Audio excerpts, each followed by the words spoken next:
Excellent.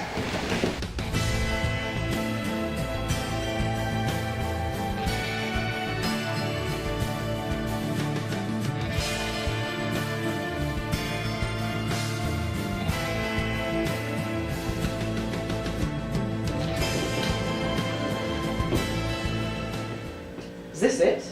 Yes, they flew it in from Alaska this morning. It's just the humerus, femur, and pelvic girdles. Oh, and also 2 samples of blood from the crime scene, and samples of blood from the 2 suspects. They don't know the sex of the victim, but they do have 2 suspects, a Miss Scarlett and a Professor Plum. Typical Americans. They always do the easy parts and leave the hard parts to us.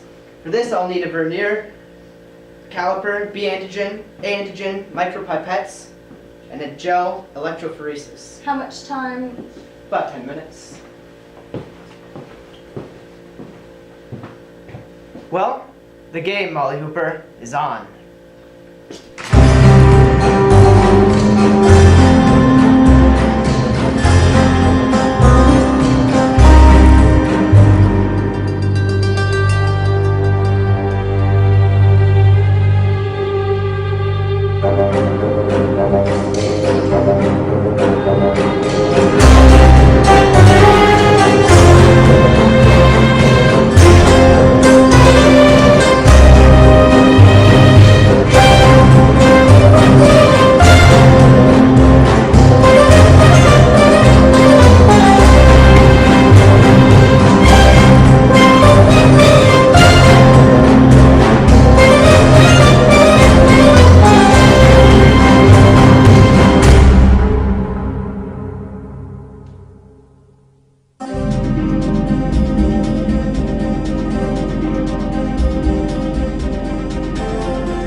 Got it.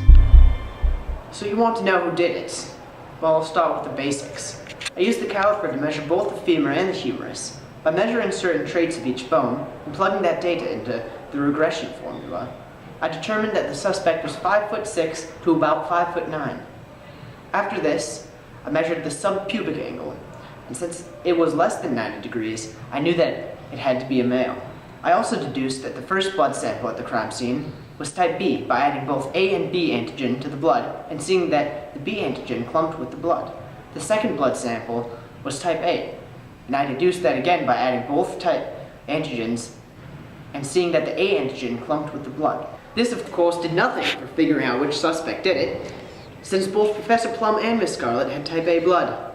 So I used a gel electrophoresis to deduce whether the suspects, Miss Scarlett and Professor Plum, had matching DNA with the blood found on the murder weapon, the candlestick. I then saw that the blood of Professor Plum and the blood on the candlestick matched.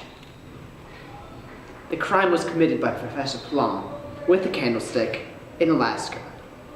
This game, Mrs. Cripe, is over.